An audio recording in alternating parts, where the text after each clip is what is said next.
হে যুবক ভাইয়েরা, আল্লাহকে ভয় করুন। ওই ভয়াবহ দিবসের কথা স্মরণ করুন যেদিন আপনার জীবনে সব সুখ ও আনন্দ বিলাসকে ধূলিসাৎ করে দেবে। সেই দিনের কথা স্মরণ করুন যেদিন আপনি হবে নির্জন কবরের একা বাসিন্দা। সেদিনের কথা স্মরণ করুন যেদিন আপনার সন্তান সন্ততি, স্ত্রী, পরিবার, আত্মীয় স্বজন, পাড়া প্রতিবেশী, ধন সম্পদ, বন্ধু বান্ধব সবকিছু থেকে আপনি বিচ্ছিন্ন হয়ে যাবেন। কবরের সংকীর্ণতা ও ঘুটঘুটে অন্ধকারের কথা কি আপনার একবারও মনে পড়ে না? কবরের বিভীষিকাময় ও ভয়ঙ্কর অবস্থা কি আপনার স্মরণ হয় না?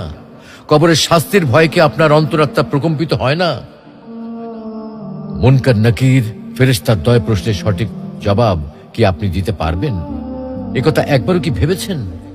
অনুরূপভাবে কবরের অপুরন্ত সুখ ও অনাবিল শান্তির কথা কখনো কি আপনার হৃদয়ে পটে জাগ্রত হয় না?